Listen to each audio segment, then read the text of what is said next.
70,000 people are here, and then Bob Dylan is the reason for it. Inspired by the true story. For anyone who's going to hold your attention on a stage, you have to kind of be a freak. Are you a freak? Hope so. And starring Timothée Chalamet as Bob Dylan. He defied everyone. Turn it down! Play loud! To change everything. Make some noise, BD. Timothée Chalamet, Edward Norton, Elle Fanning, Monica Barbaro. A complete unknown. Only in theaters Christmas Day. Rated R. Under 17, not admitted without parent. This Steve Jones Show podcast is now loading. The Steve Jones Show podcast is presented by Sunbury Motor Company, Purdy Insurance, Brewers Outlet, and NIL Game Changers. Bringing you an in-depth look at Penn State sports and more. This is the Steve Jones Show on News Radio 1070 WKOK. The Steve Jones Show is presented by Sunbury Motor Company, Purdy Insurance, and Brewers Outlet. Now from the Sunbury Motors studio, here's Steve Jones. This half hour brought to you by Sunbury Motors, 4th Street in Sunbury. Sunbury Motors, Kia routes 11 and 15 in Hummels Wharf, and online at sunburymotors.com. Ford, Kia, Hyundai, best in new inventory, great pre-owned inventory with the Sunbury Motors guarantee. Holiday's a great time to buy a vehicle. Terrific service department, whether it is inspections, routine, difficult, quick lane, they handle it all at Sunbury Motors, 4th Street in Sunbury. Sunbury Motors, Kia, routes 11 and 15 in Hummels Wharf, and online at sunburymotors.com. It is always a pleasure to talk to the outstanding and my good friend Neal Coolong. Sir, welcome. Absolutely, as always. Thanks for having me. All right. Was the Philadelphia game one of those games that tells you that the Steelers are close, but they're further away than people realize? Yeah, I think what we saw, unfortunately, first and foremost, I think Philadelphia played, if not the full game, and certainly the first half, better than they have any other game this year. And you got maybe the best performance overall of Jalen Hurts' career. It's hard enough to stop a team like that when they're firing on all cylinders the way that they were. But then add in the fact that you don't have Deshaun Elliott, a player who I think has been a lot more valuable than people understand, but certainly we saw that on Sunday. And then obviously take George Pickens out of the mix. Already the probably shallowest receiving group in the NFL with Pickens. To have him not in there really impacted their ability to try anything down the field, to get anything going down the field. And the Steelers' offense and defense, it seemed to address very early on the absence of those players. And Larry Ogunjobi at the same time. I don't think Philadelphia did what Pittsburgh thought they were going to do going into the game. They came out throwing a lot more, I think, than Pittsburgh thought that they would. But even in sub-packages, Pittsburgh had no ability to handle the short to mid passing game that they had, the athletes they had on the field. Pittsburgh looked mortal, to put it mildly. Mm-hmm. They need more dudes in their back seven. They got to get better athletes on the defensive side of the ball to keep up with a team like that. And in a lot of ways looked very similar to the last time these teams played. The Steelers weren't quite as hapless as they were in that game, but Philadelphia's got a lot of explosive players, and even without a lot of impact from Saquon Barkley, which we talked about before the game, he was going to be a key player. It seemed like Pittsburgh put everything into stopping him, and just didn't really pay attention to stopping the rest of the team. And offensively, there just wasn't anything they can do. Another very poor, very slow start. Battled back into it, but they found a way to beat themselves again in the second half, and Philadelphia just kind of took it away. So, yeah, I mean, it's pretty clear from that game, and Pittsburgh showed some flashes of life, but by and large, Philadelphia just, in three phases, the better team that made better plays and really controlled the game start to finish. Personality-wise, George Pickens is a wild card. In terms of making plays, How badly do they miss this guy as another playmaker? I think Pickens, while you're right, you're not sure if he's going to be making 50-yard catches down the field or beating somebody up 50 yards down the field. He's going to do something, you know that. And the absence of that threat really kind of jammed everything up for the Steelers. It just goes to show. I think Steelers general manager Omar Khan has done a great job retooling a roster that, if you look back on it, I mean, it looks even more apparent that those teams in 21, 22, they were really weak. They really did not have exceptional talent anywhere on the field, with the exception of T.J. Watt, of course, Cam Hayward to a degree. Having to rebuild past that, it's taken a little bit, and I think they've done a great job drafting, putting guys in position to succeed, getting them coached up and onto the field early enough that they can be impact players. The one thing they did not pull off in the last 2 years that I feel they were really trying to do but just couldn't make it happen was find another receiver. And that's going to continue to be a problem. And I said that at the beginning of this year. Now, the team has probably achieved more than I thought that they would. Asterisk on that, considering the two next games that they have are also teams a lot like Philadelphia is in terms of overall talent. But Pickens being out exposes a unit that was not meant to be in the shape that it's in. They had money saved up. They were trying to make a move for a receiver. They were all over Brandon Ayuk. They made offers to San Francisco multiple times, everything that we've heard about it. They wanted to bring in somebody along with Pickens. They needed two of them in there. Perhaps Pickens is doing more than I don't want to say hoped that he would do. Maybe he's getting the ball a little bit more than what their most efficient offense would be. And that's not a knock on Pickens. It's just you need to have another guy. And looking at it long term, I think because of all the stuff that happens with Pickens, and who knows what's going to happen the next time he gets on the field, I think that they wanted to sign a legitimate top-flight number one receiver to a long-term deal. So consider it Pickens insurance, because nothing is stopping George Pickens from demanding a top three wide receiver contract. And I bet in this market somebody's going to give it to him. And I don't know if the Steelers really should do that. So they wanted to bring somebody else in to go along with Pickens and to get as much as they could out of him before they have to guarantee him a boatload of money, enter into those contract negotiations. I think they want to find somebody else. And I think that search will go on this offseason. I think they're going to make a run at, if T. Higgins gets on the market, I'd almost be willing to bet they're going to try to grab him. Another guy is going to get top flight money, but a body of work that's probably overall a little bit safer than what you're getting with Pickens. Either way, though, they'll have Pickens for next year. They need another receiver, and they know that. And they can't be, unless it's a legitimate top 10 level dude from the draft. They need to get somebody that can play. Not Roman Wilson, not an undersized slot guy in the third round. They need an all routes, all depth type of guy that can get 120 plus targets next year. And I would bet that would come via free agency. They're obviously not going to be able to do that right now. Mike Williams was not expected to be that kind of a guy for them, but they're struggling.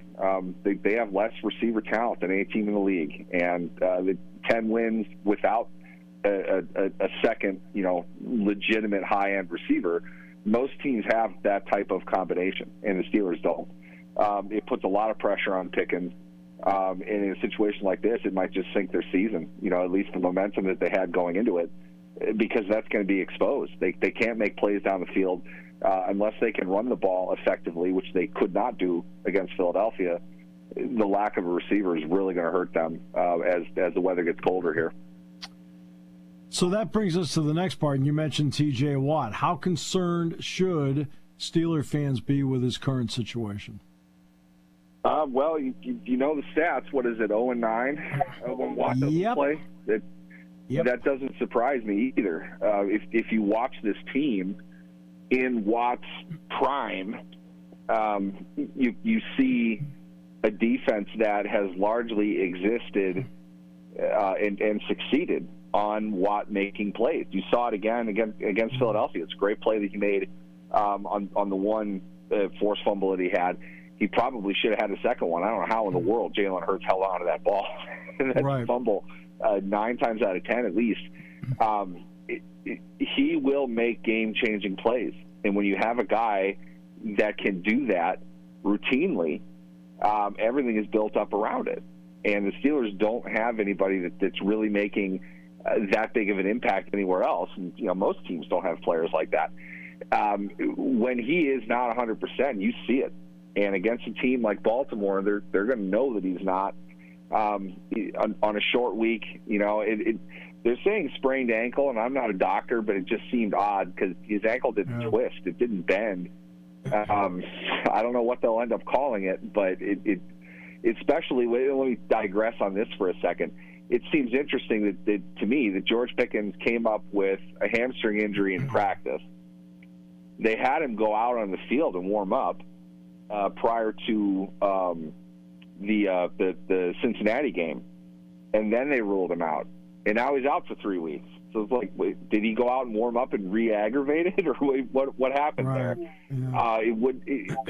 This is just conspiracy theory on my part. I'm not reporting anything, but it just watching Watt's injury, it really seems odd that they would call it a sprain. I don't look like his foot planted firmly in the ground. I don't know. Let's see what's going to happen with it. It would not surprise me if they're kind of slow playing this leading into the game. In my opinion, similarly to what they did with Pickens, which was truly a game time decision on their part to deactivate him. I'm not sold 100% yet that Watt will play. Obviously, the Steelers need him to, but I think there's some gamesmanship that goes on with these kinds of things, and obviously the impact of not having Watt in this game, potentially Elliott as well. There's a reason why the Ravens are 6.5-point favorites leading into the game. So it would be a significant blow for the Steelers at this point in the season to lose Watt for any time. That very well could be the case. Which now brings us to the matchup with the Ravens. Normally they match up pretty well with them, but in the current state of things, how tough is this matchup for Pittsburgh, and how precarious is that cushion that they had built up now? We've been doing this for a while, and the stretch that they're on with the Ravens, I don't know I'd even pick the Steelers to win any of the last 8 games. And the Steelers have found a remarkable run, unprecedented within this rivalry that they're on right now. And I've always kind of thought to myself, at some point, I'm just going to say the Steelers are going to win because the Ravens don't beat them. For real this time, for real, I legitimately feel the Ravens can look at the whole situation and say, we're going to stop being afraid of the aura and the stigma of the AFC North game, and we're just going to put our feet on these guys' throats and put them out. Yeah. If there was a game recently to do that, Baltimore is set for this. A real tough loss against Philadelphia. They rebounded well against a Giants team that, to be honest with you, I'm surprised Brian Dable has a job right now. I didn't think he was going to survive what I watched. I don't know if you saw that Ravens-Giants game. The Giants were miserable. I did. You don't have your team if they're out playing like that. It's just that simple. Obviously, there's a talent advantage there, but the Giants didn't fight at all. Not to discredit the Ravens. The Ravens are a very good football team. I'm not surprised that Lamar Jackson can put up those numbers, but they went unchecked, unchallenged down the field most of the time. I think the Ravens probably know that. They saw that. They know they're going to get much more of a fight against Pittsburgh, but Pittsburgh's weakened. Key players are out, and getting back to Watt, if he plays, he's playing on what they say is a sprained ankle or sprained foot that occurred late in the game, and now they're going to play on a short week at home. without Watt in there, Elliott isn't able to play. They can't possibly see this as a defense that should stop their offense. And I think the Ravens will be much more intelligently aggressive with how they approach this game, which is not what they've done recently. You watch the second and third quarters of these games, the Ravens are really just not the same team that they are starting early, the way they have been against Pittsburgh.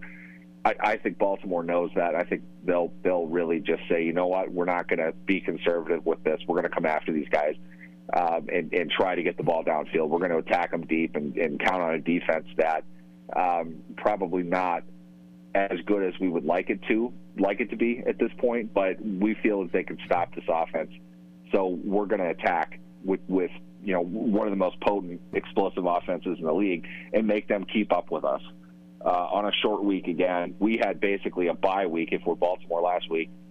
We've got an advantage here. We need this game. So if we're going to take the division, we've got to get this. We're going to come after them early and often.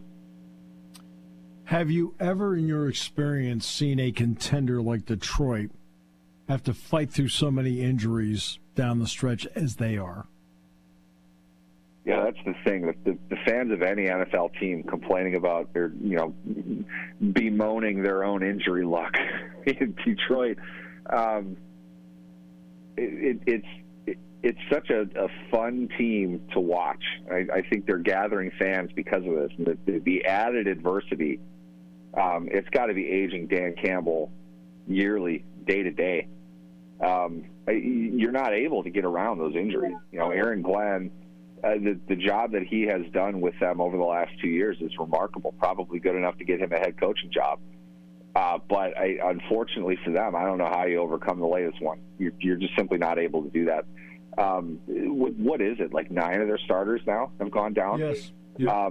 You can't just get through that. You've got to find different ways to play the game based on the personnel that you have. I understand that the standard is the standard, next man up, and that sounds good and everything. That's not a smart way to approach anything. Your dynamic changes. You've got to change your strategy along with it. And Detroit's going to need to figure that out because I think we talked about this a while ago. I wonder if they won't peak too early. They're blowing the doors off of teams, and defensively they're making plays and getting it back to an offense that just can't be stopped. You saw what happened when you go up against a team that can trade punches with you the way Buffalo did. So I don't know how much they have left. It's just a demoralizing loss.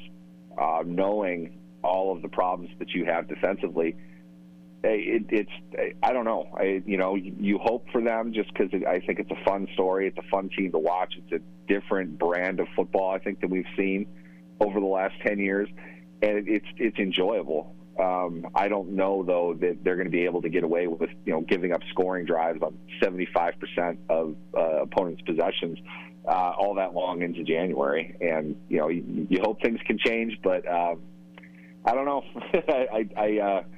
I think there comes a point you really just can't overcome that much of a loss. Well, I mean, my point is, first of all, it has to be next man up because that's the only option you have. But I always point out to people, there's a reason why that guy was starting. I mean, sorry, but there's reasons why that guy was the starter. Yeah, let's not act like it was a coin flip decision either. Right. The guy that's starting probably is getting 80% of the reps too. They go with a plan. This is who they want. They're going to stick with that. The backup is a backup is a backup. Some would say, well, maybe he'll start for another team. I mean, that's irrelevant.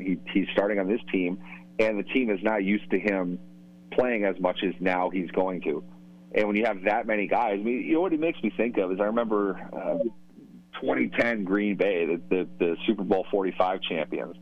They had a ton of injuries, and they brought in a bunch of new guys that really kind of changed the direction of what they were doing.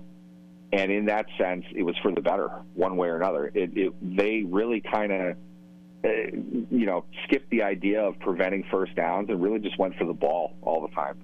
And it turns out they were good at it. They took the ball away at an abnormally high rate compared to the rest of the league and gave up a bunch of yards. The sense of that is really we're going to bank on our offense scoring points. We just need to get the ball back for them. If we can do that twice a game, we'll outshoot anybody else who's here. And we really can't play 3 downs into sub packages with the depth that we now don't have because most of our guys just went down. We got to find a different way to do this. I think that's where Detroit is. You're right. They don't have, there's nobody you can sign to come in and make a difference right now. I know that we're on yet another Odell Beckham, free agency tour, as if he's effective as a player in any way, shape, or form. But on the defensive side of the ball, you're not finding anybody that's going to come in and make an impact today. So they're going to have to find a way to work with what they have, and the hope is you can do things with players that you know a lot more about than your opponents do, and maybe you can get away with that for an extended period of time because you're not putting down a whole lot of film, leading into these games. Maybe that's there. Maybe that's an option for Detroit. We'll see how inventive they want to get with it. And if there's a coaching staff in the league, though, that you want to bet on being able to do that, it'd be Detroit. I just think that this just might be too much to overcome. Well, next Tuesday's Christmas Eve. I don't know if we're going to have it Monday or not, but next Tuesday's Christmas Eve. To you and your great, great family, Merry Christmas. And, if we can work it out Monday, great. And if not, then Merry Christmas, my man. Hey, you tell me where to go, Coach. I'll lace up. I appreciate you guys having me. Merry Christmas to you and yours. Well, you know what? Maybe we'll do Monday. I'm doing the show Monday. So we'll see if we can work something out. My friend, you're the best, and I mean that sincerely. Thank you so much. Definitely. Thanks for having me, guys. Neal Coolong joining us on the show today. We're going to go to Susquehanna football next. Tom Perkovich will join us as they get ready for the national semifinals, going to Naperville, Illinois. Here on News Radio 1070 WKOK, brought to you by Sunbury Motors. Party! Hey, it's Emma Chamberlain. I designed these new glasses for Warby Parker, and I basically can't take them off. Like, I'm showering in them and sleeping in them. They're just that good. Go see them all at warbyparker.com. And you know what? Have a good day, too. Okay? All right? Bye. Time, game time, or just fun time. Doesn't matter what time it is because it's Brewers Outlet time. The beverage supermarket has the area's largest beer selection. Imports, microbrews, ciders, and domestics. Pick from over 100 ice-cold 12-packs and dozens of 24-ounce singles. Soda, snacks, hot sauces, fresh roasted peanuts. Make it one-stop party shopping, and don't forget the pickle bar. So whatever you're celebrating or just doing it up, Brewers Outlet, Reagan Street, Sunbury wants to see you. And thank you for your years of patronage. There's something to be said about a sale with a handshake, a service technician who really knows what he's doing. They can explain it in English what the problem is. There's nothing better than having that friend you could trust in the area. That's Sunbury Motors, where you get selection, knowledgeable salespeople, and prices that fit your budget, and more important, that friend you can trust. Welcome to Sunbury Motors, Kia, Ford, and Hyundai. You could shop other dealers and compare prices, but at Sunbury Motors, you get their lowest price promise. They research the current used vehicle market and guarantee their used car prices are the lowest. If you find a lower price, Sunbury Motors will beat it. 3 dealers all in one. See their full new and pre-owned inventory at sunburymotors.com. Pick out a vehicle you like and schedule your test drive online. Follow them on Facebook. Sunbury Motors Ford and Hyundai, North 4th Street, Sunbury, and Sunbury Motors Kia, routes 11 and 15 in Hummel's Wharf.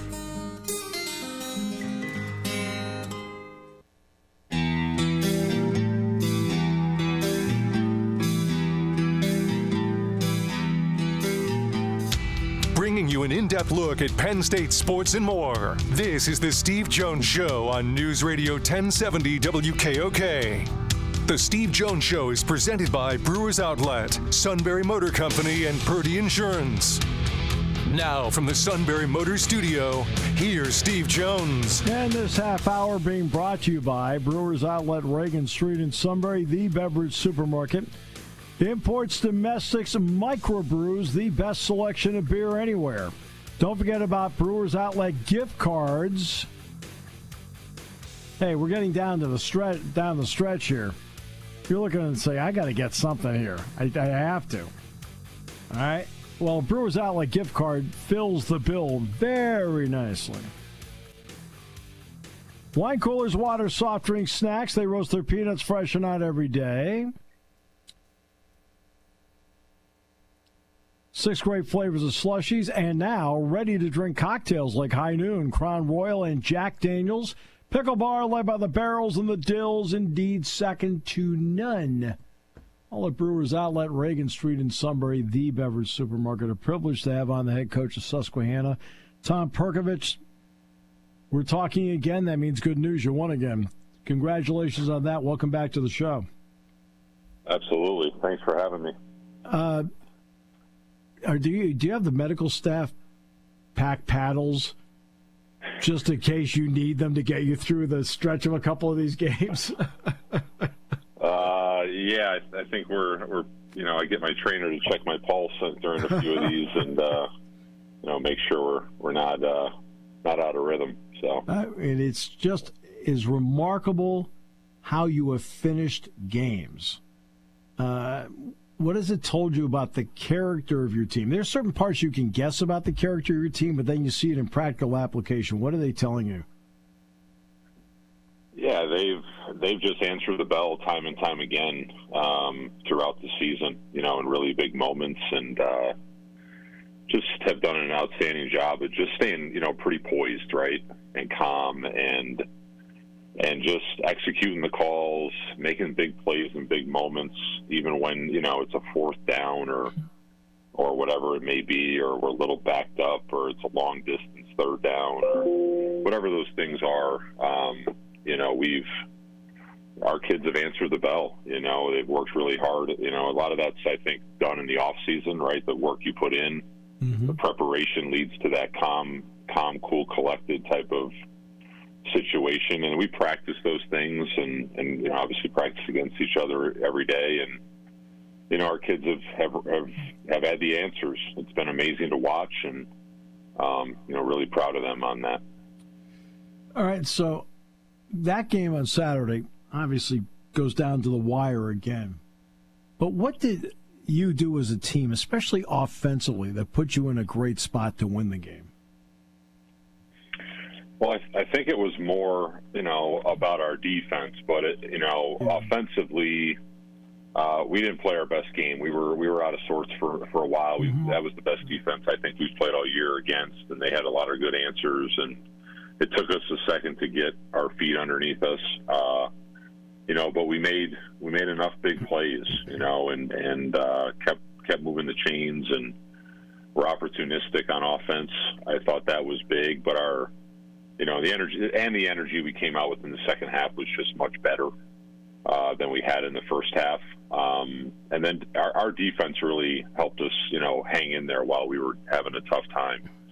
To hold that team to 21 points is a pretty special day for them, in my opinion, and because they were, coming in averaging, I think, 47 a game, really, almost 500 yards a game, and for those guys to really step up and get those big stops in the second half was huge. We had Drew Robinson on the show yesterday, your outstanding linebacker who came back for a fifth season. I think he's one of, he said 6 fifth-year guys that you have. What has it meant to you as a coaching staff that group, and Robinson in particular, not only wanted to be back, but felt they needed to be back? Well, it's always special, right? You have those guys that do that to come back, and we've had a handful over the last number of years, obviously with the COVID year, and and these guys were freshmen during COVID. They missed. They got to go to college, but not really get college. And definitely not football. So to have those guys decide to come back and take another run at this means the world. It means the relationships we've built with them and they've built with us are strong. And then the bond they had together, for those guys to come back, and I think that they all live together now. Pretty neat, but just says a lot about the camaraderie, the brotherhood, the family atmosphere we have, and how much these guys care about the program and care about finishing what they started. Which means says a lot about their character and who they are. So it meant the world that these guys came back, and I'm so happy that we've been able to go on a run for them and the other seniors to kind of, get Susquehanna football, to do something it hasn't done in 33 years. And, first time we've ever won 12 games in program history. And, they've made their mark in a big way over what they've done in the last 4 years, especially this year, though. And what has Drew in particular meant on the field for you? Drew's not the most imposing figure, at linebacker. A lot of people would push him off to the side, not recruit him with his size. But man, he's the smartest, maybe one of, or if the smartest player I've ever coached. His energy is just, contagious on how he plays the game. He overcomes his deficiencies in his size with that. And, his heart is bigger than a lot of guys that I've ever coached. And he just comes and plays incredibly hard. The guys believe in him. That's why they've, voted him a captain 2 times, which is hard to do in college, with that honor. And, he's a big reason, that we're where we are with his leadership over the last 2 years, and the off season and what he does on a daily basis with our guys means a lot to the program. Now, North Central's next. You talked about Bethel, maybe the best defense you've seen to this point. Possible North Central's defense might be a little bit, the bar a little bit higher with them. Yeah, for sure. They're outstanding in every way. All 3 phases, what they do. That's why they're the number 1 team in the country, right? That's why they've been to all the Stag Bowls and won national championships and over the last number of years. And they're really good. They've got good players. They've got good scheme, and I know we're going to have our hands full with them with what they do defensively, especially the interior of their defense.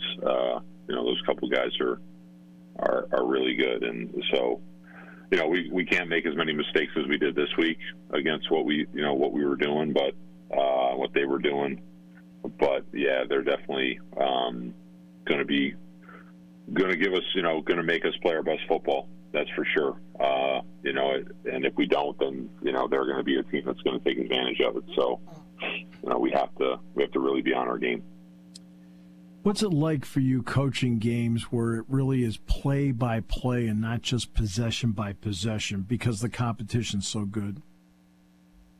Well, yeah, I talk to the players all the time about, when we got to the playoffs, about the intensity. It's just different. I've been to the playoffs a number of times in my career and coaching, and it's just a different animal. But we've really tried to keep our guys calm, and really try to play it play by play. Even though the intensity is up, it is a play by play type of thought process, right? So, our guys have really bought into that.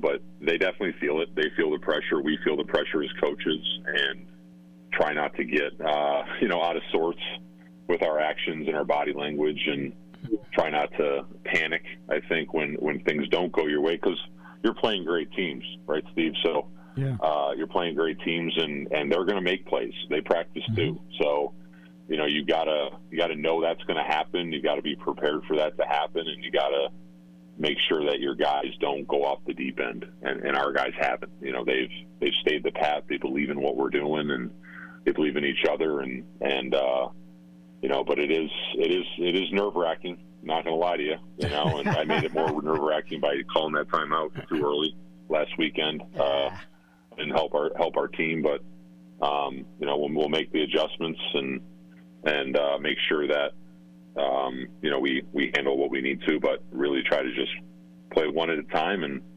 know that we have a good team, and we try to move forward and do the best we can on the next snap. Yeah, I was going to say, North Central's playing a great team, too. So we'll leave it at that. Tom, congratulations on what you've done to this point. Best of luck on Saturday after the Penn State game is over with. 3:30, Susquehanna, North Central, out in beautiful Naperville, Illinois. Congratulations on what you've accomplished so far. But, Tom, best of luck on the next step Saturday. Yeah, I appreciate it very much. It should be a great one.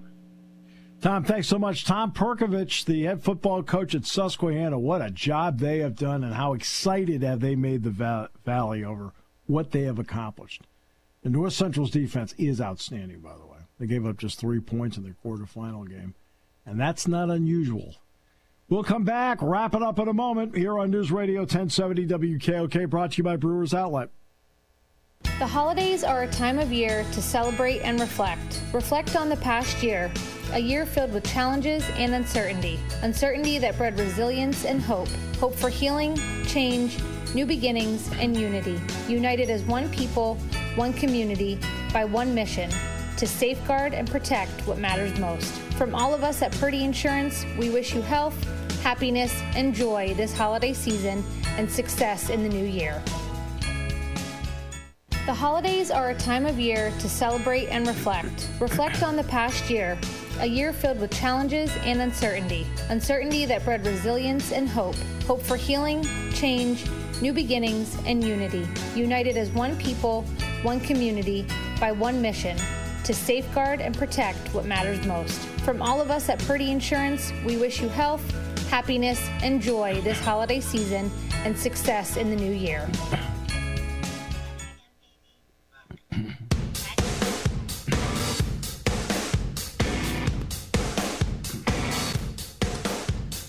In case you're wondering about the transfer portal and the 12 teams in the playoff,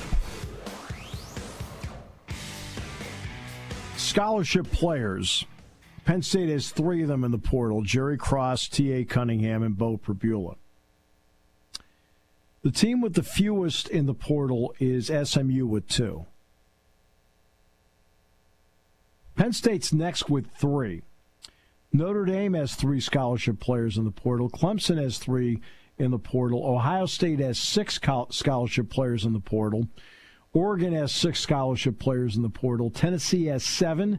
Indiana has 7. Georgia has 8. Boise State has 8. And Texas has 9 scholarship players in the portal. Okay?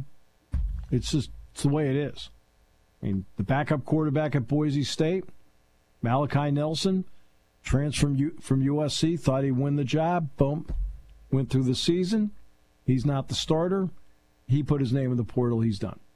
I mean, it's like, in other words, like, this is happening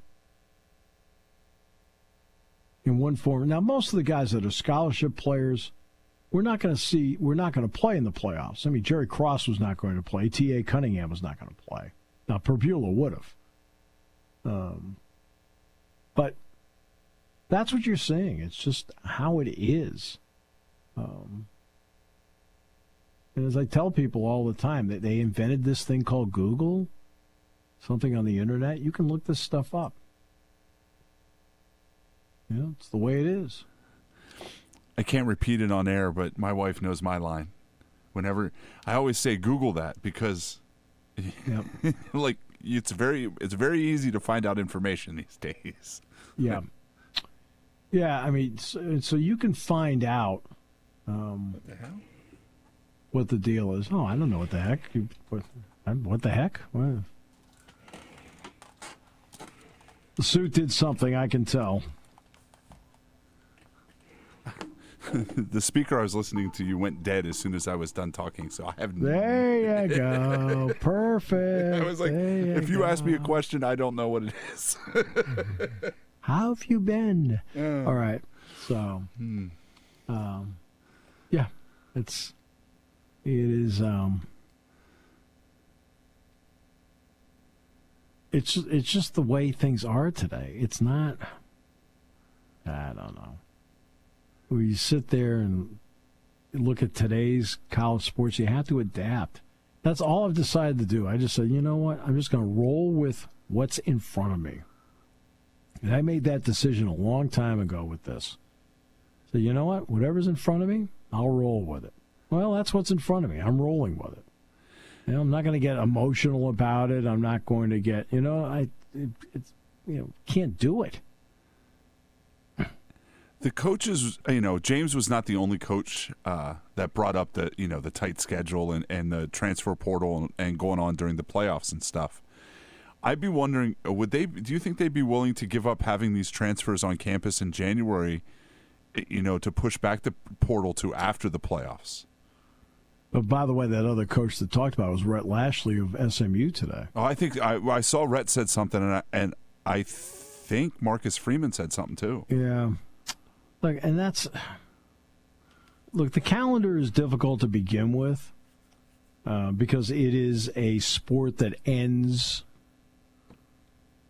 part of the season. I mean, the primary part of the season ends in the fall.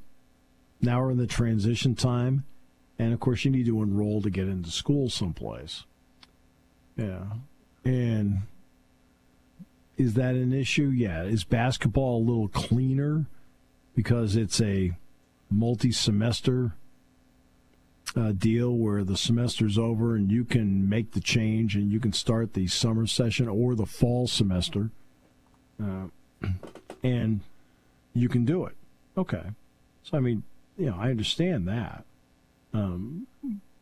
But you've got to be able to come up with something where you sit down with everybody, coaches, administrators, and come up with a better plan. You just can't the NCAA, I think I saw an article in USA Today about, this isn't really the NCAA's fault. Yeah, it is.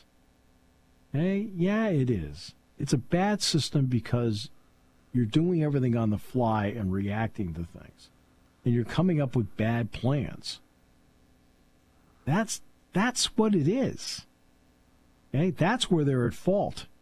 Right? In other words, every time you turn around, the NCAA acts as if they were caught with their pants down. Like, what are you doing? You're in the court case. Do you contemplate the possibility you might lose? And how you would react if you did?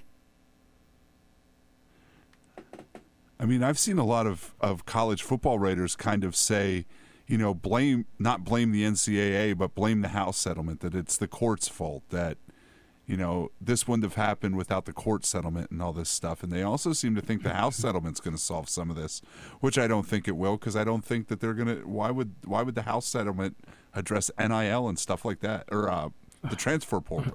I mean, you would hope it forces them to come up with a better plan. Yes. Right? But so far, they've been a reactionary group and not a proactive group. And that's been my issue with the NCAA. Again, when you're running a business, look, Roger is a great businessman. Roger has done an incredible job with this business. He always has to be looking at trends all the time to see what trends are going to make sure that his business is viable and at the forefront. And he's done that. Well, the NCAA never does that. They don't come up with proactive, viable, forward-thinking plans. They just react to being dealt a loss. They act like they shouldn't lose. And yet they lose every case.